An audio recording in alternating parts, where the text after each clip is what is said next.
Hello everybody and welcome along to PSGL Season 32, round number 2 of PSF1, and we head to the Sakhir International Circuit in Bahrain for the Bahrain Grand Prix. We had a fantastic race last time out in Spain a couple of weeks ago, believe it or not, so I'm sure we'll be in for some great entertainment once again. My name is Jess Ball and joining me once again, we've got Mr. Aidan Carter. How are you doing tonight? I'm doing very well, thank you. Yeah, looking forward to tonight. It's felt like we're almost starting the season again, hasn't it? Because we had the first round of the season, then a week's break immediately after that. So feels like we're starting afresh again. But yeah, really excited to get into it. Spain was a very interesting first round. I think it kind of provided a result that we weren't initially expecting, which is exciting for the season going ahead. And Bahrain's a very different circuit to what we had in Spain last time out as well. So I'm sure it's going to provide some differing results as well. So yeah, I'm looking forward to it.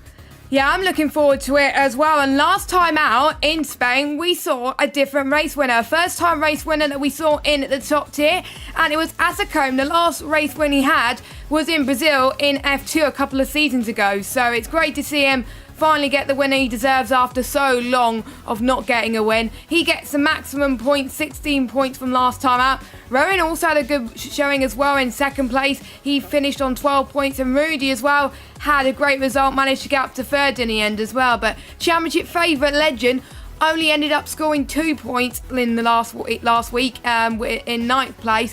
And same with the likes of Marlon, who could have done better as well. But there were certain drivers that really need to pick up the pace, but there were certain drivers like Asacombe, Fabi, Rowan, who did really, really well and got their season off to a great start. Yeah, they really did. Asacombe especially, he was last season, we talked about him a lot, didn't we, being really, really strong in qualifying, and he seemed to finish on the podium a lot in the previous season, but just couldn't quite find that 1% to get that race victory that he was so close to getting on multiple occasions. But first round of the season comes straight into things and dominates proceedings, to be fair. Last time out, I think it's fair to say that nobody really looked close enough ever to challenge Asacombe in that race, and anytime anybody did get into second place, they spun themselves out of contention, as we saw with I think at least 3 drivers in Spain spinning out of second place at some point in that race. So yeah, Asacombe and Rowan as well off to a great start in this championship. Rudy as well, of course, told us in his interview when he joined us that he wasn't much of a fan of Spain, but still managed to get a solid result in third as well, capitalising on other people's mistakes. So really strong start for them, and like you say, there was a lot of people that didn't get off to the best of starts in the first round. Legend especially, we came into this championship with a lot of hype behind him, had such a strong end to season 31 and has been doing really, really well as well, of course, in the Crossplay Cup. So yeah, he was kind of easily the favourite coming into this, but he was on the wrong strategy in Spain and he just looked a little bit messy, didn't he, in his racecraft, which is why he only ended up in 9th. And it's fun to see as well, we mentioned this briefly before we went on air, but it's fun to see that every single constructor apart from Alfa Romeo scored last time out. So not a single team got 2 of their cars in the top 10 in the first round of the championship, which must be something that we haven't seen before, because that is incredibly bizarre to see that, which is why the manufacturers almost looks identical to the drivers. Yeah, pretty much. And the only reason why Alfa Romeo did not score any points was because reserves don't score points for the constructors, and Romaninho finished in 10th place and finished on 1 point, which was great to see. But speaking of constructors, you're not going to be very surprised, as Aidan was saying, who is where. We got AlphaTauri on 16 points, and then we got Aston Martin on 12 points, McLaren on 10 points, Mercedes on 8 points. This is not like it is in real life, and that's why we like it so much. It's on equal performance, don't forget, for those of you that are wondering. Williams on 6 points in 5th, and then we got Red Bull on 5 points, Alpine on 4 points, Haas on 3 points, Ferrari on 2 points, and as you were saying, Alfa Romeo yet to score. So very exciting to kick off the round for Spain at least. But Bahrain International Circuit, first used in Formula 1 back in 2004. It wasn't usually a night race. It started off as a day race as well. In 2022, a Ferrari finished in 1-2. So did the opening race in 2004. It was a 1-2 as well. So it's pretty much came full circle. But we don't have both Ferraris tonight, so we won't see that, unfortunately. But I wonder if people can make history tonight, just like we've seen the likes of Michael Schumacher have done in the past as well. So it's a track that I always like commentating at, and I'm sure a lot of drivers really like racing in that as well. Yeah, it seems to be a bit of a favourite amongst drivers, doesn't it? It's on paper a fairly simple track. There's not a lot to it. There's a lot of runoff. It's quite a wide circuit. It's very stop-start, especially in the first and last parts of the track. But it always provides great racing in real life and on the game as well. We've seen so many great races in the past. I mean, just to name a few, 2012 was a really strong race between the two Lotuses and Vettel at the time.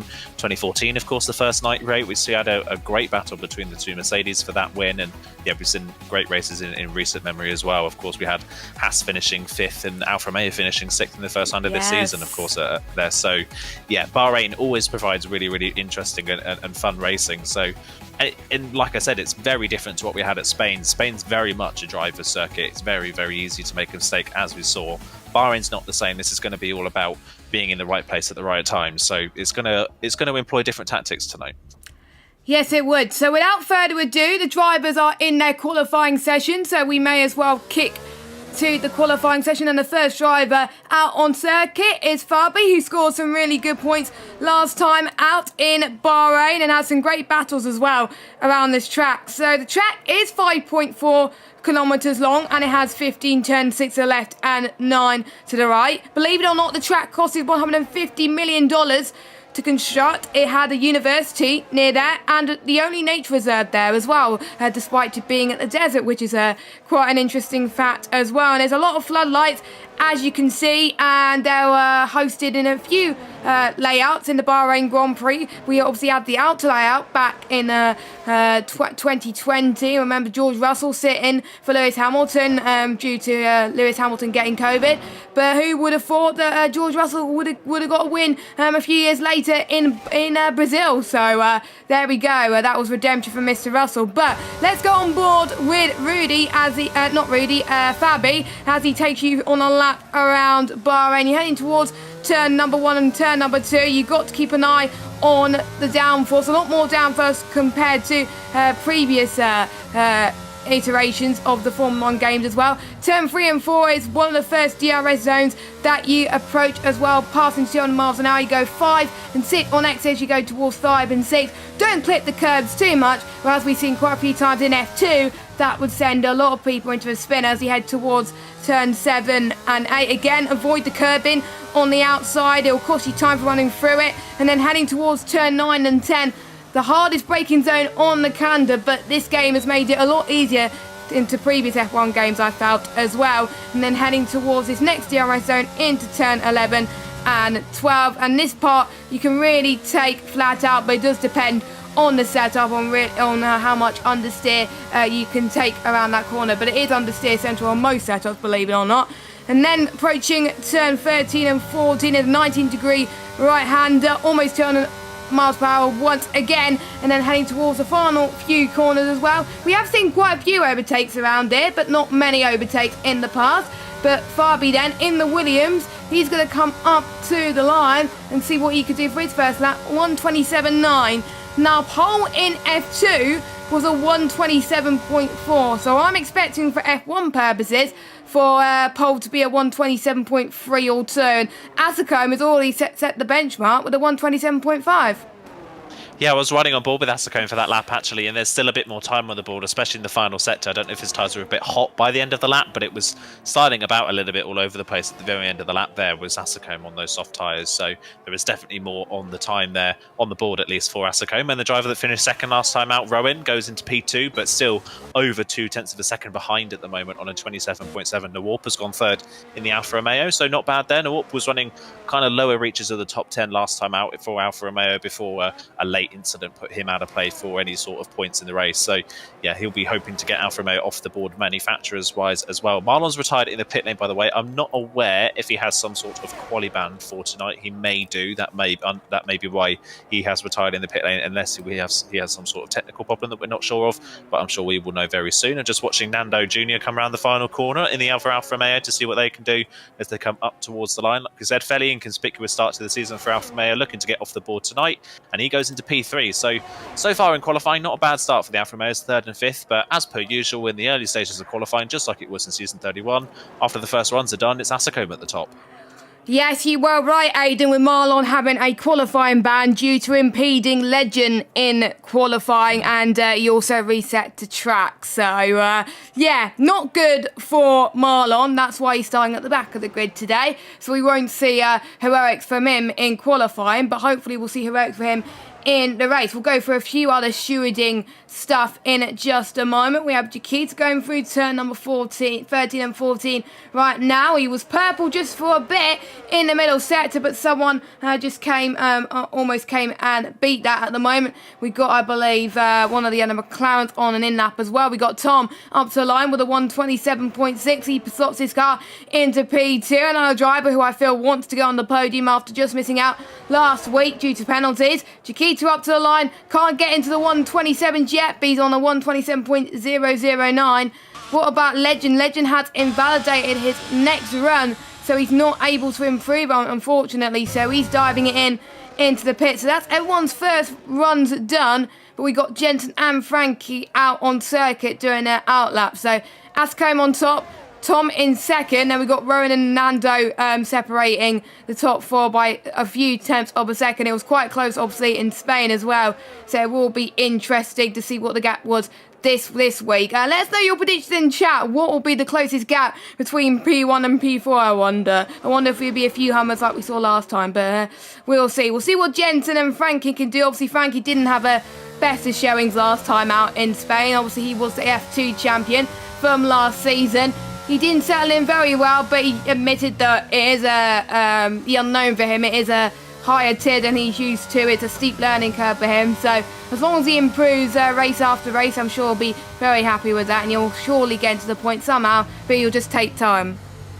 Yeah, definitely take time. We've seen it before, haven't we, with people moving up and down and struggling to get to grips with things, but we've seen many a time it takes just a little bit of time. As Jensen's dropped the car coming out of turn number 2. He's managed to just about keep it out of the barrier with any sort of significant contact, but yeah, just too early on the power through 2, understeered onto the outside curb and dropped the car. It's so easy to do, and he's just had to reset to track because I think he was beached on the outside of that gravel trap, which is so easy to do as well if you're spinning into the wrong point. So Jensen already not off to a great start in this qualifying session, and yet again Jensen's just been struggling on this game cycle, hasn't he? He's not looked comfortable in these modern F1 cars. It's just not been really suited him like the previous ones were. Meanwhile, Frankie, fastest first sector of anyone, a 28.2. That is a brilliant first sector. So maybe he's already going up that learning curve already. That's a great start to that. We'll see if he can maintain it throughout the rest of the lap, or whether that is just something to do with the setup.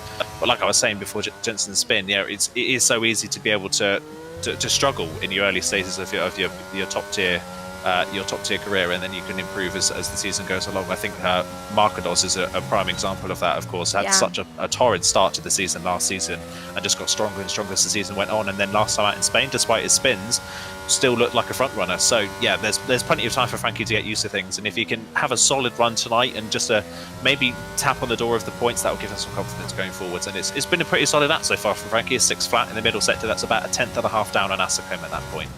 Yes, he heads towards the final corner now, and he's definitely looking more comfortable on this lap. Let's hope he doesn't invalidate. So maybe he's had a few extra weeks to practice for this track, and it was worth it. A P4 for him, 127.771, and that is exactly what we needed. Don't forget, there was no race last week due to the Brazilian Grand Prix, so they had an extra week to practice, and I wonder who has used it wisely and who hasn't. We do have an Alpine coming up towards the line who has invalidated his outlap. Luckily it is outlap, so because we'll get to go again. We've got a Alfa Romeo in the pit lane, or is he going to start his run? Nope, he's going to start his run. He's got 84% battery. It doesn't tell you if they're just about to start their run. They only go on that lap when they head towards turn 14, which is very confusing because it's hard to know who's on the lap and who's not. Someone else has just improved as well. Fabi set exactly the same lap time as Rowan now, 127.755 exactly.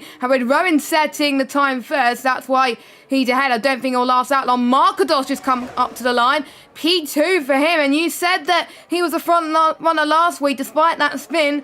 Well, it's still becoming true tonight. And maybe he's proven to everybody that the season in this game cycle is proving to be like a walk in the park for him. Absolutely brilliant lap.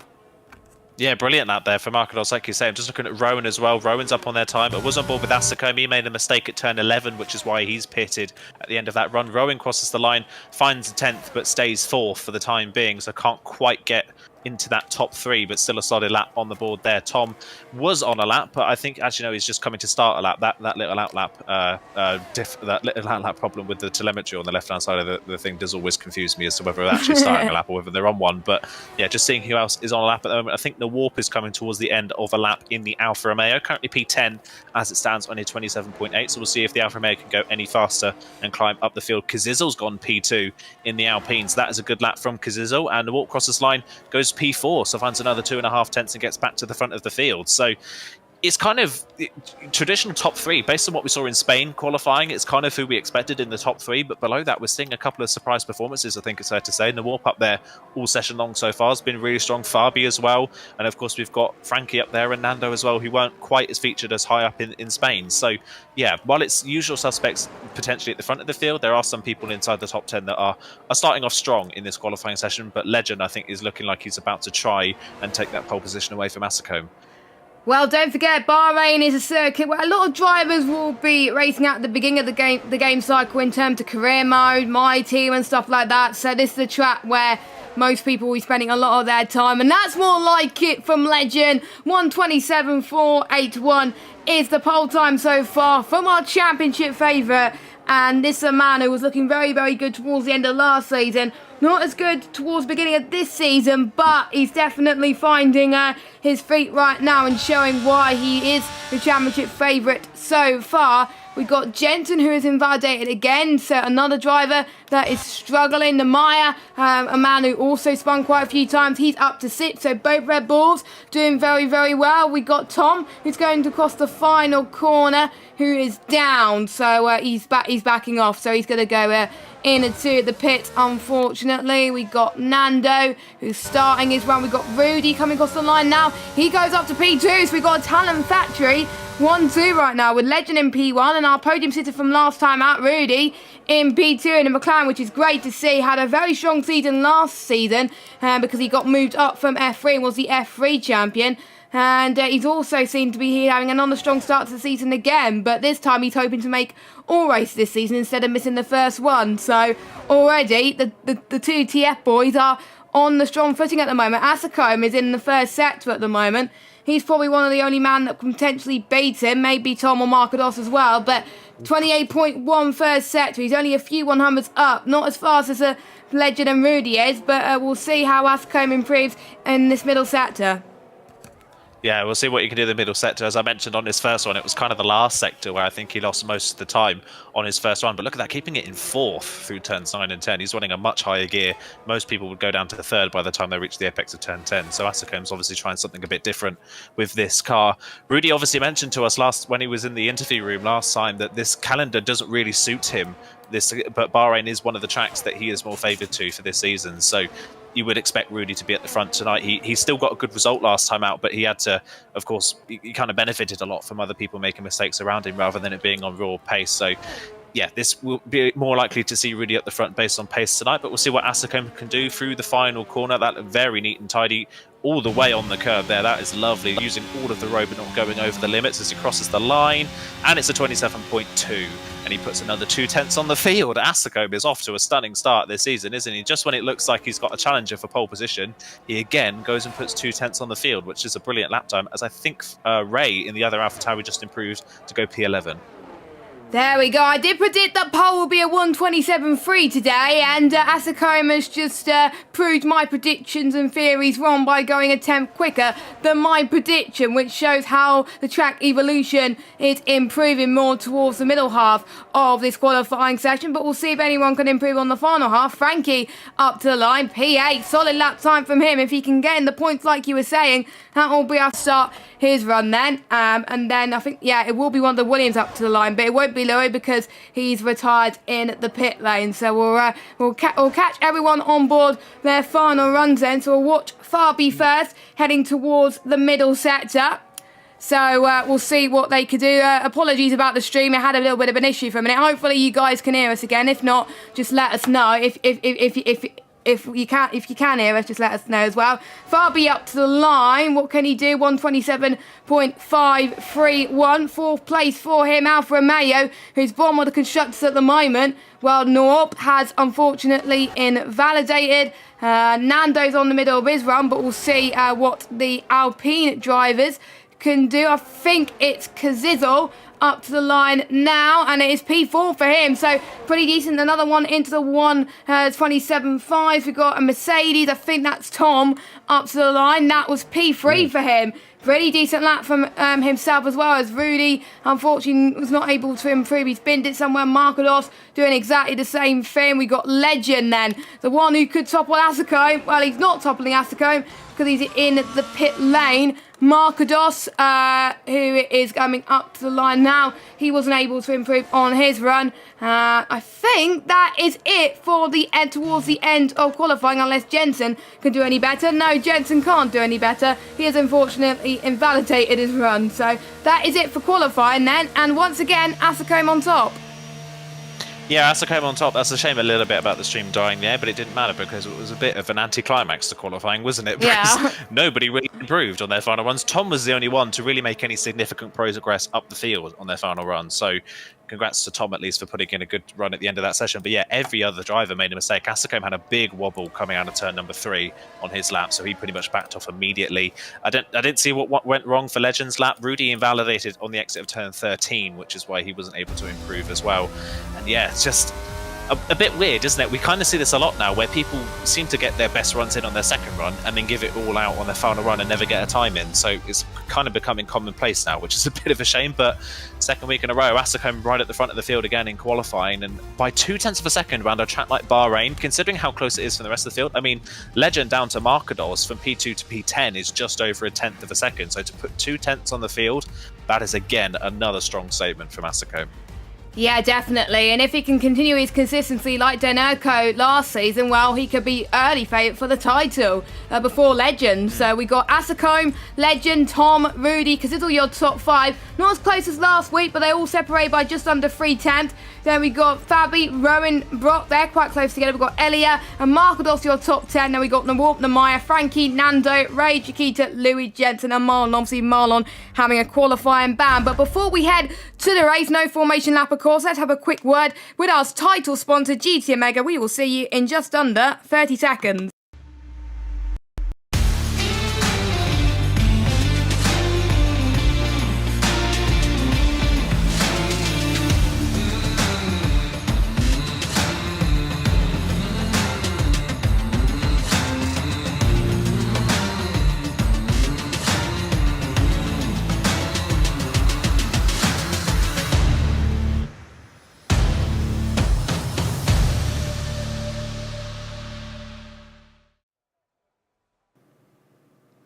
Hello everybody and welcome back to PSGL PSF1 for season 32, round number 2 here at Bahrain, and we're about to get on the way around this circuit for 29 laps of action, and it is Asako on pole and Legend alongside. Let's see who's going to get the best run into turn 1. We'll have to wait and see. It's an AlphaTauri versus Ferrari powered engines coming up, and Honda as well, so it's going to be the battle of the engines. 5 lights are on.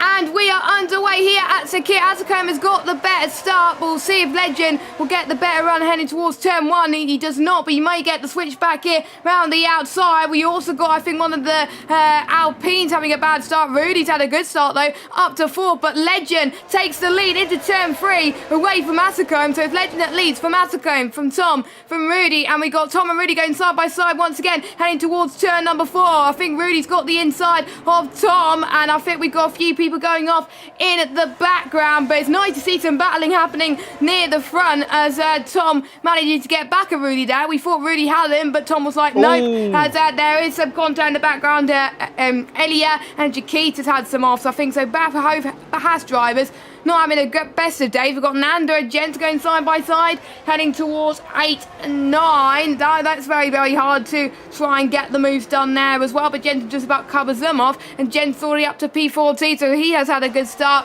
as well. So Legend takes the lead. A bit of change up front, but there was a little bit of squabbling at the back, wasn't it?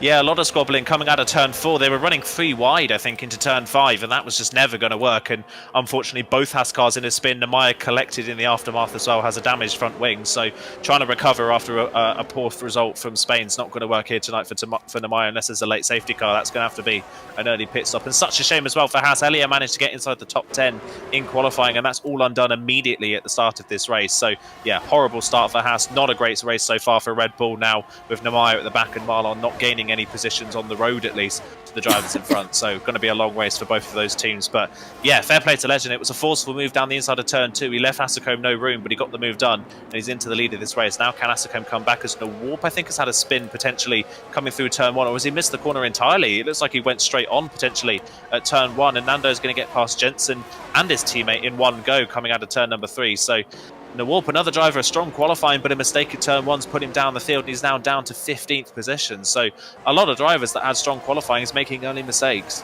Yeah, they are. That's exactly the same what we saw in Spain as well, which cost him a little bit. Everyone started on the hard compounded tyres, which is not really a surprise, to be honest. I've driven a race around Bahrain doing a one-stop strategy, and the hards felt pretty nice, and I was able to stretch those hards for a very long time. But we got our early pitters then, who've got damage. That is Chiquita and Nemaya. Chiquita's on for the medium compounded tyres, and Nemaya on the soft compounded tyres. So I wonder what strategy he's thinking of. Maybe he wants to go on to hards again a little bit later on and use the hards that he used pretty soon as well. But don't forget, they have the different tyre options as well in this game as well. They can go balanced, softer or harder. Some people may go harder, but a lot more people will go balanced just in case there's a late safety car and they want some extra set of mediums potentially as well. But it's a track where some people can go harder if they want to as well. But DRS will be activated very, very soon, so we'll start to see Asicombe start to challenge very, very quickly as well. But it looks like Tom is going to be the one who's going to be the cork in the bottle over Asicombe. I think Asicombe's going to be very worried about him in his mirrors as Legend starts to pull away and try to break free of DRS. Let's see who has gained the most in terms of positions then throughout this Grand Prix so far. We've got Louis has gained the most, up 5 places. Marlon up 3. Ray up 4. So is Frankie as well. He's had a good start. Markados is up 2.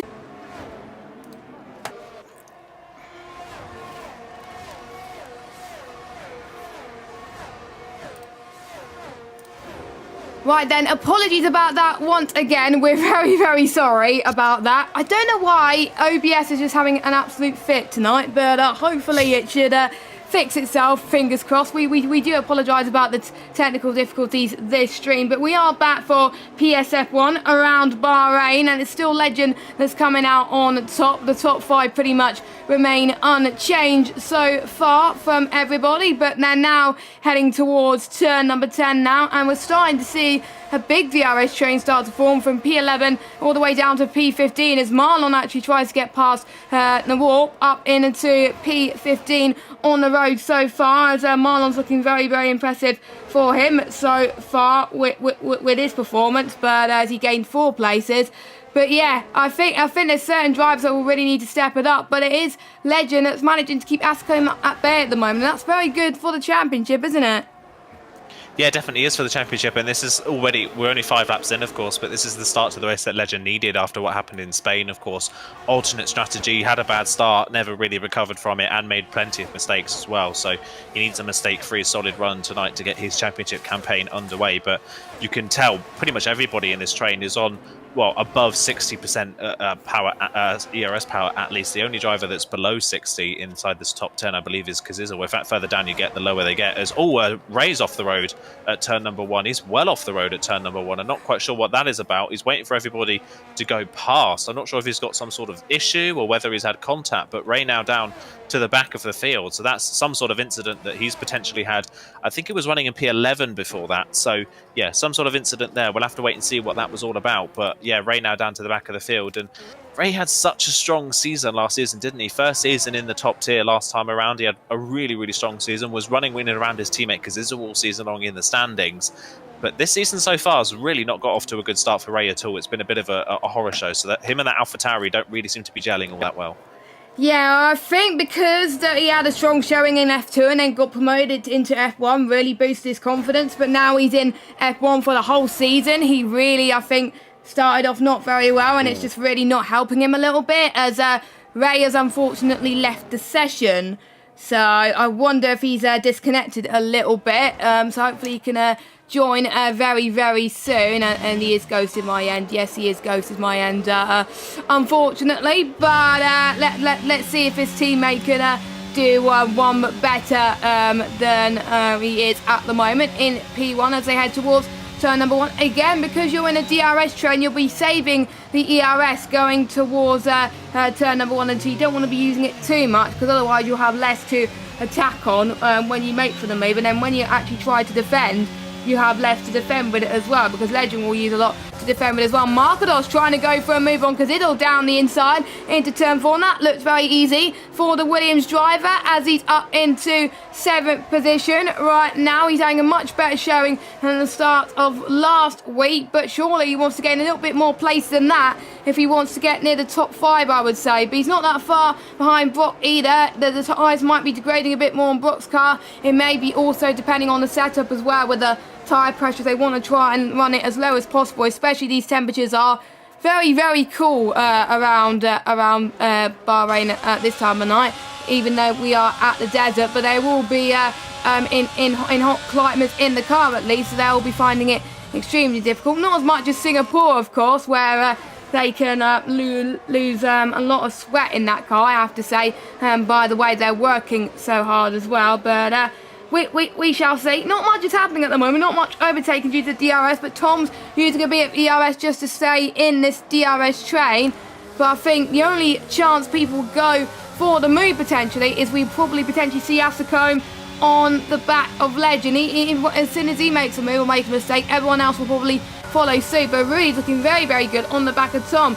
Is he going to go for it? No, he is not. We've got, I think, Jensen trying to go down the inside of Nando, heading towards turn number 1. That's going to be a 7.5 if he can make it stick. He's going for it at least. He may try to cover back for the switchback, but he does not, as Nando defends very, very nicely indeed. He knows how to place the car through turn 2 and 3. Jensen then is going to go down the right-hand side in towards turn 4. They've got to leave as much space as they possibly can. They make a bit of contact, unfortunately, the two of them, which is not ideal at all as they head towards turn 6 and 7. And you can see in the front that Nando is harvesting energy, and so is Jensen, so it's not ideal for the both of them. Everyone else in front of them has been saving energy and got plenty to use later on in the race, whereas those two, they're just been using EOS just to stay in this train. But good work from Nando to defend on Jensen, because it looked like the move was his for Jensen's sake, but Nando just knew where to place the car.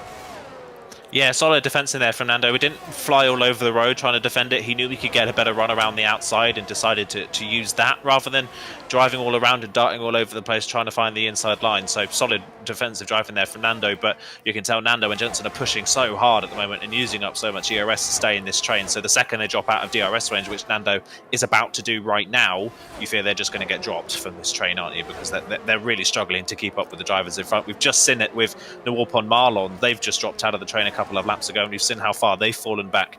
In fact, they've fallen back so far that Elia now, after that early spin, has nearly recaught them again. So Nawarp and Marlon just keep falling further back. Jensen now down the inside, much further down the inside than he was the previous time around, and gets the move done. But Nando will get the DRS range back towards turn 4. So does he decide to fight it and come back at the Aston Martin driver? He's got the DRS open, but he doesn't look like he wants to go for any move. Jensen kind of feigns to the inside line just to defend any sort of movement, but Nando doesn't go for it. Jensen's through and into 12th, but they're already now 1.5 seconds off the back of Louis. So they're dropping by 2s at the moment, aren't they? We had the 3 spinners earlier on. We've had Ray, of course, with his disconnect, and then Norp and Marlon have dropped out as a pair, and now Nando and Jensen are dropping out of the DRS range as a pair. So if that's anything to go by, Rowan and Louis will be next.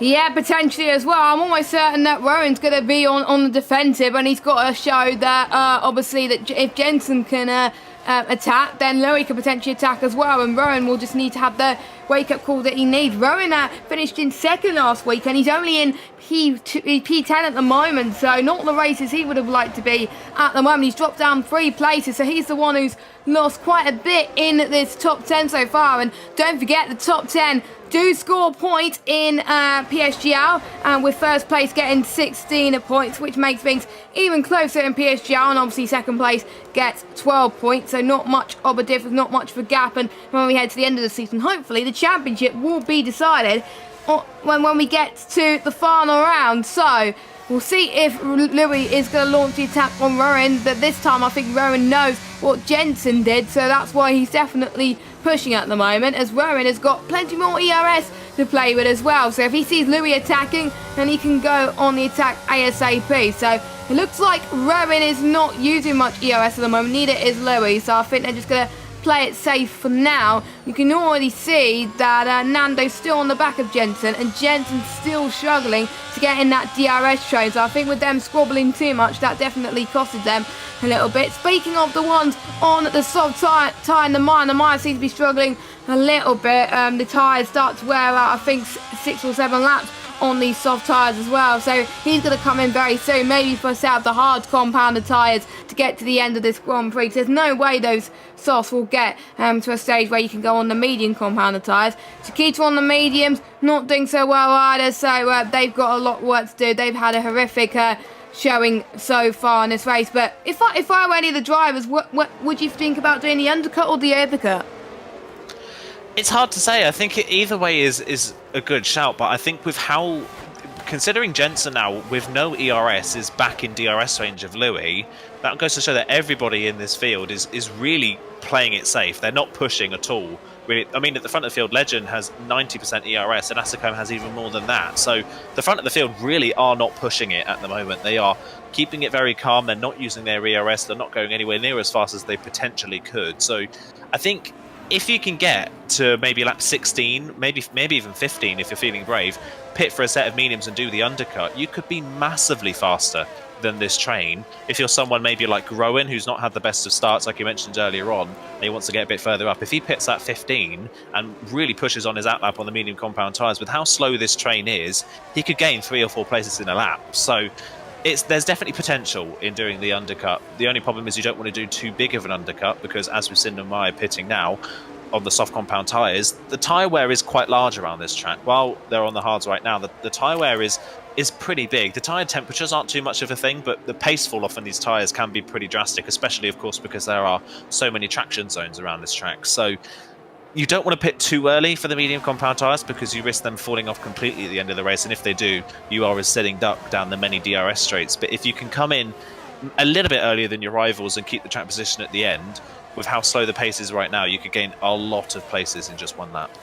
Yeah, I have to say it was a similar situation for some of the drivers in real life as well. Some drivers thought that the undercut worked very well, but towards the end of the race there were certain drivers that pitted a bit later that were able to close in a little bit more. But again, track position was key, so they were able to stay ahead of some of these guys as well. But we had a very great battle between the two Ferraris, didn't we, as well, at the end of the Bahrain Grand Prix. And obviously we had reliability problems from the Red Bulls, which was a bit of a shame, but we're seeing, I think, the likes of Markados trying to defend from Brott there as well. Brott on the attack and heading towards turn 2 and 3. All a bit squirmy there from Brott there as we head through there, as Markados see if he can try and get a better line then through 4. He's got the DRS at least, but I think Brock just had the better edge there at the moment. I don't think Markados is going to have the bravery to go around the outside there into 5 and 6, but maybe for the next DRS straight, potentially, he could be very, very brave as well. We will see, but those two are having a nice scrap. Brock having a much better race than last time out. Obviously, both Mercedes in the top 6 this time. Obviously, we were speaking earlier on that we had 9 out of 10 different manufacturers in the top 10 last week. This week, we're seeing definitely a different story. We've got 2 Williams in the top 10. We've got 2 Mercedes in the top 10 as well. 2 McLarens in the top 10 as well. Then we got Ferrari and AlphaTauri and stuff like that. So we've got more people that got both their cars in the top 10 than not, to be honest. I think the only ones that are not in the top 10 are the likes of obviously the Haas team and Alfa Romeo, and obviously we got Aston Martin now just in the brinks of the top 10 right now as well. And who knows, there could be a safety car that could get to the end. And there's always a risk with safety cars, well, by not starting on the hard, you'll be disadvantaged. But it looks like if they pit now, even if there is a safety car, they should be absolutely fine. Nobody's able to go for a move yet, but Louis is thinking about a very aggressive undercut, it seems, doesn't it? He's going into the pits. Surely that's going to be for set up the medium compounded tyres. Yes, it is for medium compounded tyres. Will it last to the end? It's a bit of touch and go, but it's a very good pit stop from the Alpine crew. Nicely timed from them. So he comes out, and hopefully he's not going to come out in traffic. I don't think he will be. He's going to have Ray, I think, in his mirrors as well. Apart from that, he's going to have some good clear air in front of him, so he's able to try and find some pace potentially as well. But it might be too early for him. I was expecting lap 14, 15, but no, Louis going now, so we'll see if it pays off for him. If not, this may turn out to be a disaster, but let's hope Louis proves us wrong. Yeah, I think it's a bit of a gamble here from me, running P11 just outside of the points positions at the back of the train, wanting to try something a bit different. But the end of lap 12, that's 17 laps on a set of medium compound tyres when you've only done 12 on the hards. I think that's a stretch too far for Louis, and I think he's going to plummet through the field later on in this race unless we get some sort of late safety car that he can benefit from. But I can understand why he's wanted to try this, but I don't think it's really going to pay that much dividends. And if I'm completely honest, I don't see a lot of these drivers reacting to that either. I think a lot of drivers are smart enough to know that those tyres are not going to get to the end of the race with a lot of pace in them, so they can just stay out a bit longer and not have to worry about the Alpine later on in this race. We'll see if anybody does decide to pit. Nobody inside the top 8, I believe, has pitted, but Rowan has decided to pit from P10. So he was the one I suggested would come in for that early stop. End of lap 13, again, I think is still very early.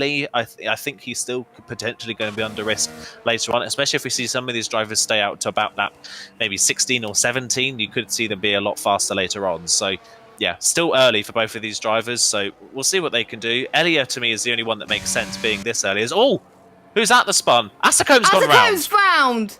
Has he got damage? No, he's made a mistake. He spun on his own, it looks like. Or did he get tangled up? We got Rudy's in the lead. So I wonder if he's got tangled up with Legend sometime when they were battling as well. Sorry to miss that. But we got Rudy in P1, Fabi in P2. And we got the likes of Legend, who are just and be caught napping with Asacombe, and they're both out of position at the moment. Wow. That is absolutely going for them. And we got a new race leader at the moment of Rudy, and we got Fabi fighting for the race win as well. This race has definitely topped on its head. We got Markados in P4, and he's right on the back of Legend. So I wonder if Legend's tyres are really, really hot right now, and Markados is just at the right window. Will Legend take the opportunity to pit now while they still can? And speaking of pit stops, the overcut worked for Rowan quite perfectly as he went out ahead of Louis and Markados. Oh, he was thinking about doing the dummy there. Don't think you were meant to do that. Tom is going in at least, and Frankie is going in as well. So they're going to come in for their pit stops, and they'll be going on to the medium tyres as well.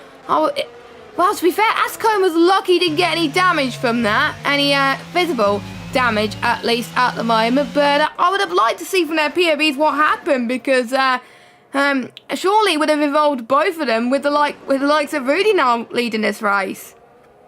Yeah, that is so bizarre. We were talking about pit stops because nothing at the front. Oh, was out of the pit lane becomes Frankie straight into the side of Rowan's Aston Martin, and Louis is going to pick him off as well, and Louis is going to have a run now, I think, on Rowan because of that. But that was an unsafe rejoin from the pit lane there from Frankie, just on cold tyres, sending it down the inside of the Aston Martin. Now goes Louis down the inside of turn 4, but Rowan's going to switch back that one and not really give the Alpine a lot of room on the exit. They're still side by side into 6, but Louis has to back out of that one this time around. But is he going to try and move maybe into turn 8? He's going to think about the outside line, but that's not really ever going to work. He's going to try the switch back for 9 and 10, but he gets on the curb on the inside and doesn't get the run.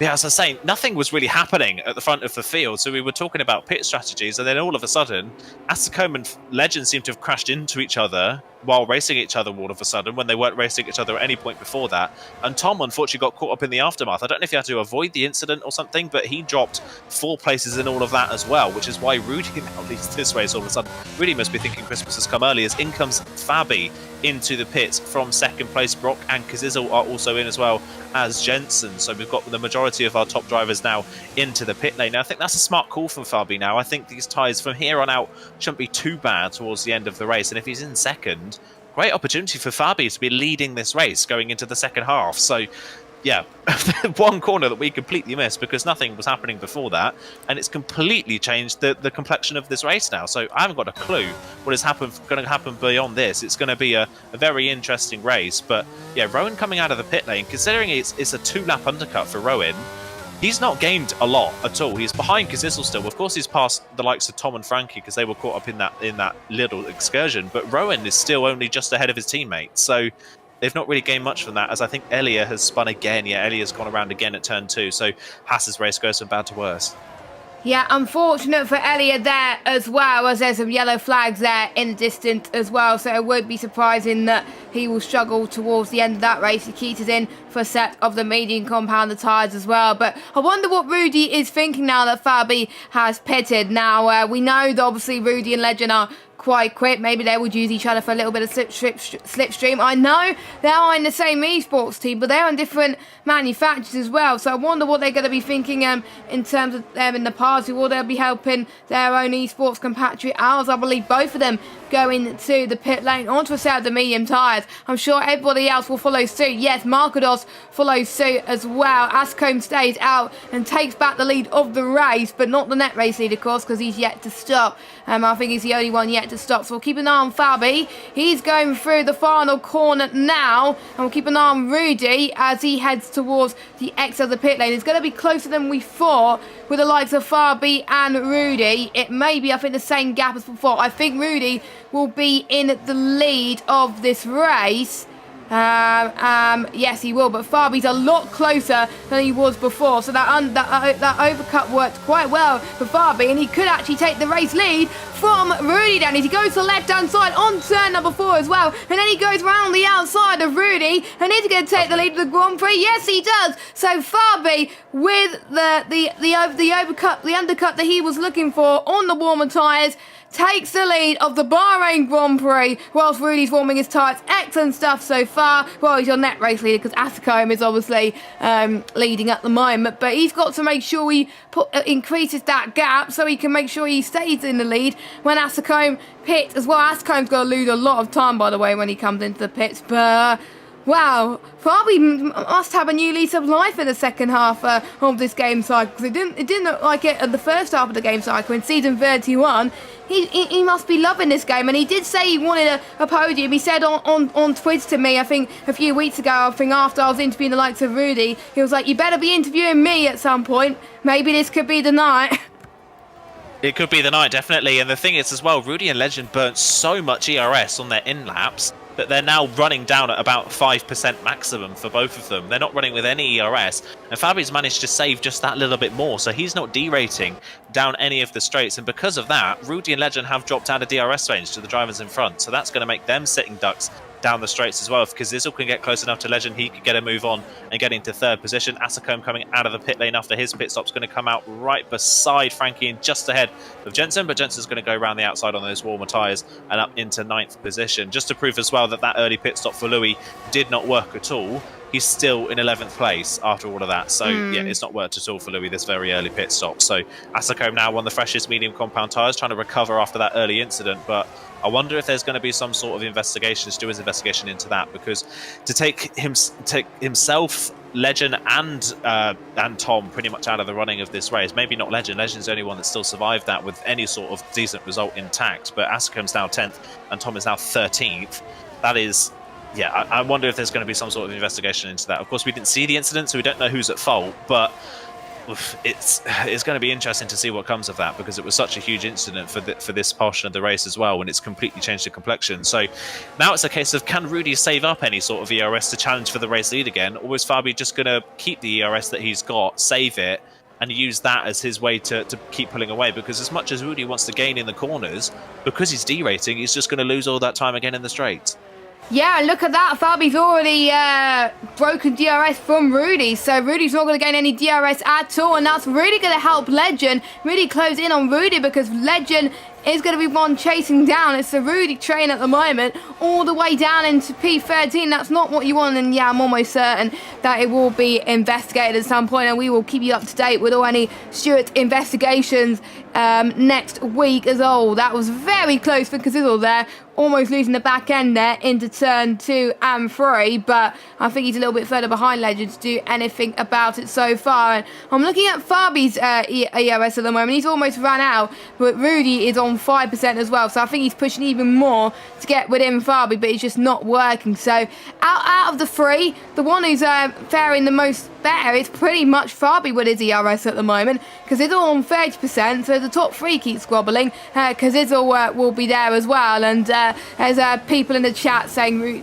Fabi might be cheating the way he's doing. No, he is not. He is running in the P1 at the moment. That's what you're seeing at the moment, P1 for him, but I think Rudy's found a bit more pace in the middle sector. He's almost within DRS of Fabi, and he's got to get within a second of Fabi heading towards the final corner, or he won't be able to challenge for the move. But it does depend on the straight line speed. Another person that could go for a move is the other Williams at Markados. Both the Williams cars are having a stonking race, and it looks like they could do very well in the manufacturers as well. He's got brilliant straight line speed on Rowan there, heading towards his back straight. He almost hit the back of Rowan there as well, but Markados is definitely having a better race than last week in terms of not having any spins at the moment, but he's using his DRS as well. He hasn't got many to last for as well, but Rowan doesn't have much either, so it's going to be even Stevens at the moment as Markados goes to the right hand side into turn 1. Luckily, it's just banging wheels at the moment. They just got to make sure that they don't come into tangles too much. They keep banging as we head towards lap 20 and 29, but who's going to have the better pace advantage so far?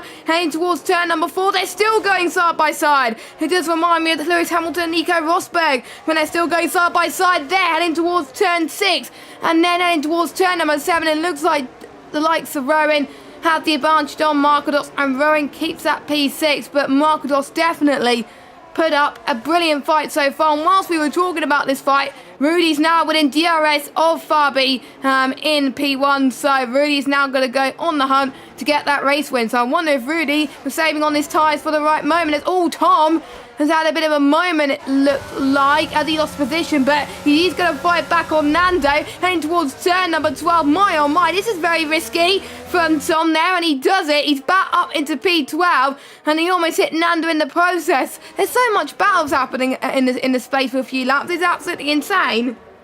Yeah, what's happened in the second half of this race? So we went from everybody playing it safe with over 70% battery at the start of this race to nobody having any battery left and there being overtakes left, right and centre. What on earth is going on in the second half of this race? But yeah, like I say, Rudy back in DRS range now of Fabi, so he can save a bit of ERS now. Markados managed to get Rowan out of DRS range with all of that fighting, so that's going to make Rowan easy pickings down into towards turn number 1, and Markados will go up into 6th position. I wonder if we're already starting to see the effects of Rowan's 7-lap-old tyres. We're starting to see Louis fall further down the field. He's dropped off the DRS range of the top 10, has been overtaken by Tom, and Nando will be next to overtake him. So I'm wondering if we're already seeing those that pitted early for the medium compound tyres starting to struggle just a little bit with maybe temperatures or wear on those tyres, and they're just starting to lose a little bit of pace. But all of that battle Markados and Rowan did, the top 5 have now separated themselves from the rest of the field. Markados has got a big task ahead of him if he wants to try and get back within DRS range of Brock in front. He's going to have to hope that these top 5 battle that little bit more to help him get a bit closer to the front. So we'll see what they can do. Fabi, though, are still holding the lead. Of course, now Rudy's in his DRS range, is saving ERS. It's going to make it easier for Rudy to challenge later on. But it's all going to be about timing for Rudy when he wants to make the overtake. Does he wait to the very final lap? We've seen it many a time before where people wait to the very last lap to go for the move for the win of this race, but because they've left it so late, they've missed their window of opportunity to make the overtake stick and they never get it done. So we'll see what Rudy does this time around. I'll tell you what, in free air with no ERS, Markados is very, very fast. He's dropped Rowan by 0.7 of a second. He's gained on Brock by about 0.3 on this lap. So in clean air, he's got great pace as Markados. He just doesn't have the DRS to help him pull closer to the top 5. So if he can somehow work his way into DRS range, or the top drivers can battle when he can work his way that way, Markados is a real threat later on in this race to potentially challenge for a podium position. And yeah, like you were saying, manufacturers-wise, great for Williams. Fabi leading this race, and Markados working his way through the field, doing the very opposite of what he did in Spain. He started at the front of the field in Spain and fell backwards. This time around, he started a bit lower down, and he's working his way forwards. Well, maybe he wants to qualify lower more often just so he can finish highly, maybe. You never know, because that's definitely what he's doing at the moment. He likes working his way up, it seems, and Markados showing what he's made of at the moment in that Williams, even though he's dropped a little bit from Brock at the moment. So Brock could see the threat of Markados in the mirrors as Louis and Nando are fighting. It's not full position because Nando has that 3-second penalty looming. He's the only driver to receive a penalty. Everyone else has got no penalties, but I wonder if anyone is shy of picking up one because maybe they got too worn, if potentially, I don't know. But Nando just about gets Louis because Louis is definitely struggling. And I think we're using Louis as a benchmark maybe for the other drivers to see how they're managing on their tyres. We'll keep an eye on Rowan as well, because I think Frankie's starting to catch up on Rowan too. So I wonder if the early pitters are starting to fall victim of tyre degradation and wonder that they could struggle again towards the end. They may be praying for a late safety car to bring them back into this. Marcados lost, I think, about another 5 tenths on Brock there. So Brock's really improving on his pace at the moment because it's all not closing in onto Legend pretty much as well. But Rudy is very close to Fabi at the moment. He don't think he's going to go for the move yet. He's saved plenty of ERS. He is going to use the DRS, obviously, because that's where you can gain the most speed and stay within that DRS train. And he's not going to get past Fabi. He's going to wait, I think, until the penultimate lap. And if you're wondering what happened to Tom, he did get caught up in that pile-up earlier on, and he's down his 11th place, just missed out on the points. And if you want to check out our title sponsor, by the way, it's GT Omega. You can get 5% off all GT Omega products by clicking the link in the description by using the code PSGL. So make sure you check them out. They're really, really good. And thank you again to them for sponsoring PSGL. But right now, your running order: Fabi in P1, Rudy in P2, Legend in P3, potentially wanted P1, but unfortunately that's not happening so far because it's all in 4th. Brock 5th, and then we've got a train from Marcados all the way down to Gent for your top 10, and then we got everyone else just running their own races right now. So we'll see what happens at the end. No safety cars or VSCs at the moment, so at least they're keeping it clean so far at that end. And saying that, I might have spoken too soon, as the Maya has had a moment. I don't think there was damage on this car, so that's good. He's down in 19th position. I don't think anyone has got damage so far, apart from the likes of Chiquita and somebody else as well at the start. So everyone else keeping it damage-free so far, and we're going to potentially have a 3-4-way scrap for the race win here. Potentially, oh yeah, another person to keep an eye on is Asacombe coming back through the field now, trying to go around the outside of Frankie at turn number 1, which will become the inside for 2, and he should get that move done fairly easily, should the AlphaTauri. Bit fresher tyres, of course. Oh, he has a big snap on the exit of turn 3, and that's going to allow Frankie a run back down the inside in towards turn number 4. Frankie's going to be late on the brakes. Asacombe gives him some space. Frankie's going to try and return the favour on the exit and give him the space, but Asacombe, almost forced off the road, is going to try and go around the outside of turn number 6 into the inside of 7. Asacombe gets the move done.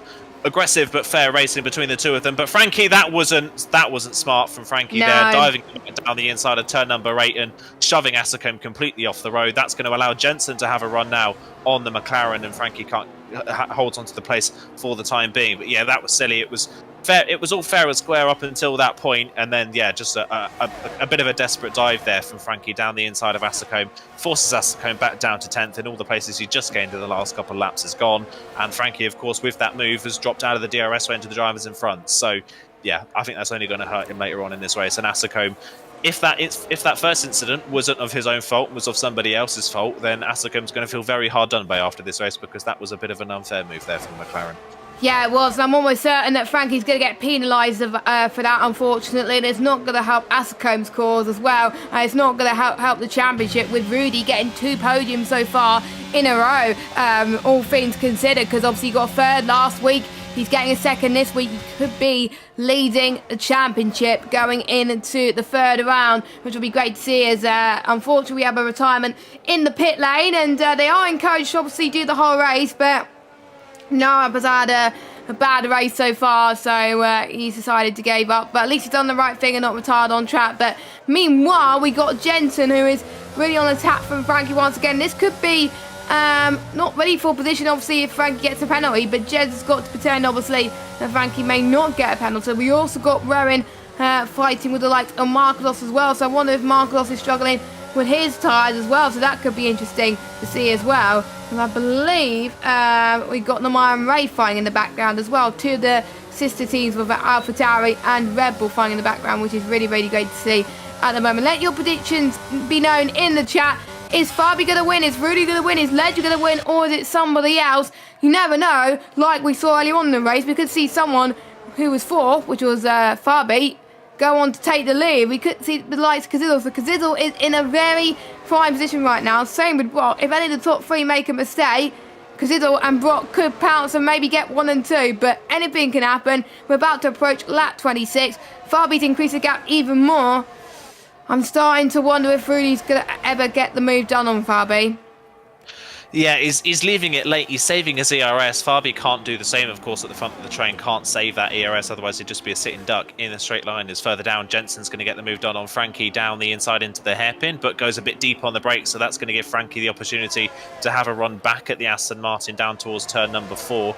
Knowing Frankie, he'll definitely have a go for it if he can get close enough, but I don't think he's close enough for the Aston Martin down to turn 4. No, he's not. Jensen up into 8th place. So solid race from Jensen, considering he didn't set a valid lap at all in qualifying and started this race in 18th. It's been a good recovery drive from Jensen up into P8 so far. Fairly inconspicuous, not had all the pace it seems, but has picked off places one by one as and when he can, and now running solidly inside the midpoint of the points. So yeah, not a bad race so far from Jensen considering how badly qualifying went. But yeah, just keeping an eye on Rudy. He is of course saving ERS at this point in the race, I think, for an attack later on, maybe in 2 laps time, but Fabi's not exactly under masses of pressure at the moment. He's keeping it about 5 or 6 tenths in the middle part of the lap. It's not as if Rudy is swarming all over the back of Fabi and it's just a matter of time.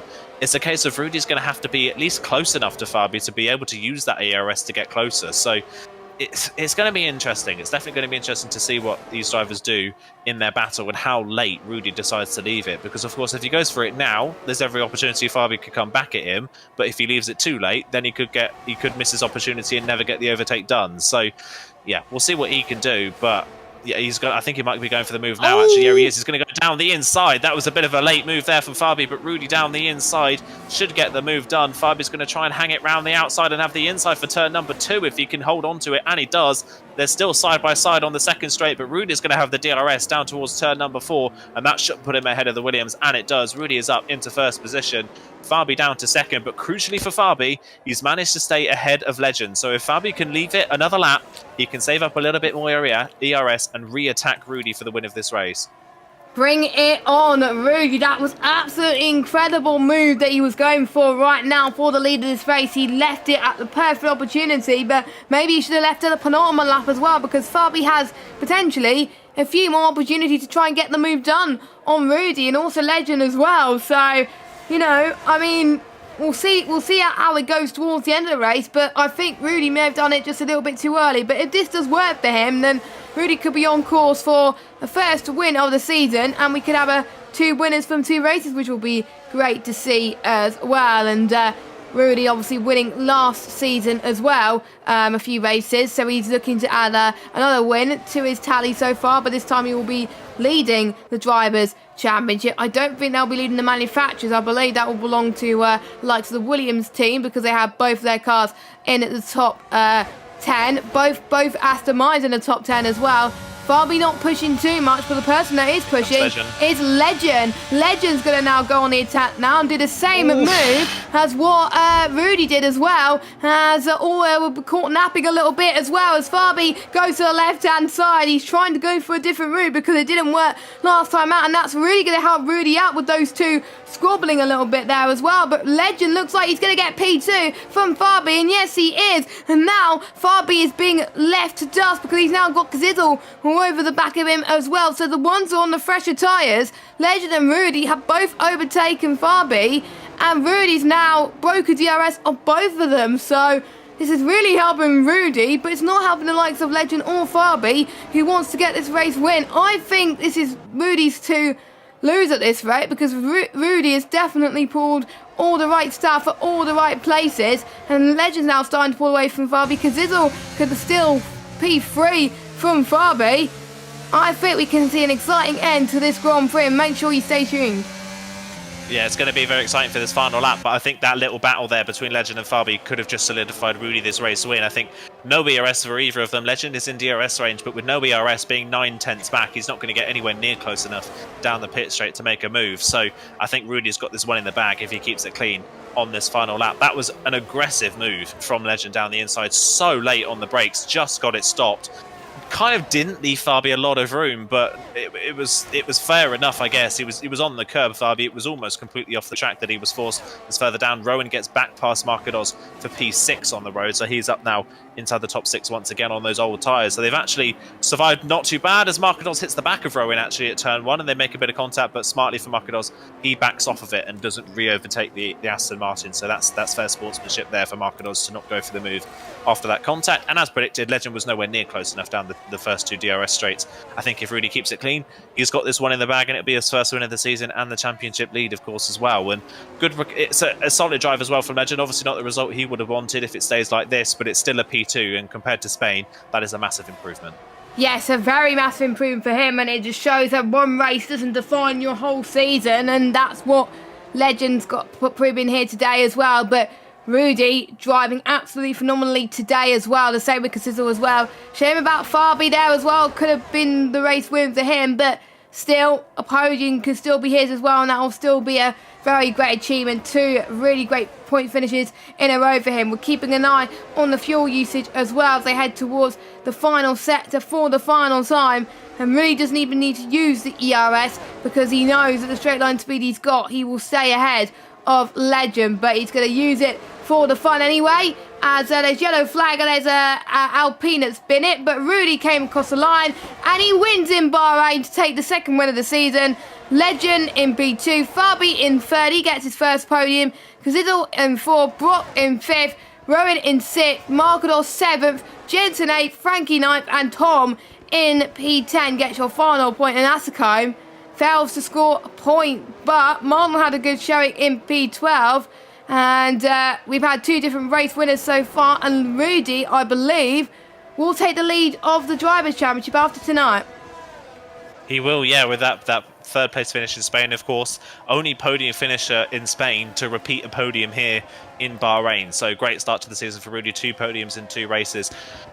We obviously don't know the circumstances of what happened in that earlier incident between Legend Asacombe and Tom. We're not sure of what happened there, but if it wasn't of Asacombe's fault, that first incident, I do feel very bad for Asacombe in this race because he had a great shot of winning this race. And of course then, whilst trying to recover through the field, got hit again in the middle part of that race. So yeah, if that is the case, that is a shame. But of course, Legend was involved in that incident, still recovered to 2nd, so not bad of a result for Legend either, despite that incident, depending, of course, who was the cause of that incident. Tom only recovering to 10th after that as well. So 3 drivers that were running in the top 3 earlier on in this race, and only one of them ended up there. Legend stayed in the top 3, the other 2 10th and 11th, and yeah. If that earlier incident wasn't Asacombe's fault, I'd be slightly aggrieved by that race. Nothing really ever went his way after that start, and it's just not. It's a bit of a shame to see his race end like that. But either way, what a drive from Rudy again. Fairly inconspicuous in the first half of the race, but when it counted, he had the pace, and it's a brilliant result. Great comeback from Legend after Spain. And Fabi, what an opening to his season, considering how season 31 went for Fabi. He was kind of down the back under threat of dropping down a division for the majority of the season. It's been a really, really strong start to the season for the Williams driver. He has, and surely, if he keeps consistency up, maybe he could challenge for the top 3 in the championship, and that will be amazing. Jensen had a very good race from 18th to 3rd. Frankie gets his first point of the season as well, so that's brilliant for him as well. But we'll go through your results then. Rudy, Legend, Fabi, your top 3. Then we got Casizzle in 4th, Brock in 5th, Rowan in 6th, Markados in 7th, Jensen 8th, Frankie 9th, Tom in 10th, Asacombe 11th. Then we got Marlon, Nando, Elia, Louis, Chiquita, Namaya, Ray are your finishers and your retirements. There's only 2 retirements of Ray and Nara. No retirements due to damage, believe it or not. Both of those retirements were in the pit lane. So there we go. Most of the drivers keeping it clean. There wasn't that much damage either as well, which was great to see. Obviously, apart from Rudy and Fabi, maybe potentially, who was your driver of the day? Oh, it's going to be difficult to pick one, I think, because a lot of my early drivers that I would have said for driver of the day ended up not having a good result. So it's hard to say. I think I'm going to have to give my driver of the day to Fabi, personally. I think a performance like that from Rudy, we kind of come to expect, I feel like, from Rudy is for him to be at the front. A race win is a race win. It's a brilliant result. But I think just in context of how previous seasons have gone for Fabi and how it's not been the best of times in PSGL for the last couple of seasons, at least for Fabi. He's not had the best of results as of recently. That is a brilliant result for him. So I feel like that's kind of the best we've seen from Fabi for a long time. So hopefully he can continue that run of performance, and that's why I'd give him my driver of the day. Even though he did lead, of course, and lost that lead towards the end, I still think it was a brilliant result. So I would give Fabi driver of the day today. I think I have to agree as well. Fabi, he wasn't expected to be there. Was consistently in the top 5 all race, and he capitalised on other people making mistakes. And sometimes you've got to do that. Sometimes if you see your rivals crashing out, you've got to think of ways to capitalise, and exactly what he did. So Fabi, brilliant job. I have to say, Rudy, impressive performance for him to take the win as well, and he gets an honourable mention as well. Hopefully we'll be able to speak to people in the interview box, and I'm not surprised to see a certain person in the interview room, because he said he wants an interview today. So I will see if I can drag him into the interview room. The man who got his first podium this season, was fine for the win a few times in the race as well. We got Fabi in the commentary box. Fabi, can you hear us? Yeah, you scared the shit out of me. Sorry. Massive congratulations on your podium. Just missed out on the win there, but another impressive performance for you. Tell us how your race went from your perspective. It went really well. Gained 1 position at the start, and just keep up in the DS train. Then something happened in the front with us accumulating, I believe, and then I was P2 before the pit stops. Did undercut against Rudy, and managed the gap very well. But I think some small, tiny mistakes make difference, and he catches up again in DRS. And TF setups, like last race in Spain, they're very fast on the straights, and they couldn't defend against Rudy, and letting the same, maybe a bit pushing off track. I don't know. I'm not sure. I have to rewatch my clip, but anyway, congrats to Rudy and Lettin to their win and podium. Now, obviously, last season hasn't been the best compared to obviously the start of this season. What do you think has changed your mindset? Because you had 2 strong races in a row. Do you think you're probably used to the game more, or do you think the calendar suits more to your liking? I don't know, to be honest. I now have 60 points, more than half than last season. I don't know. I think it's just quality performance. Now I did a really good, I did a decent lap for P6, I believe, and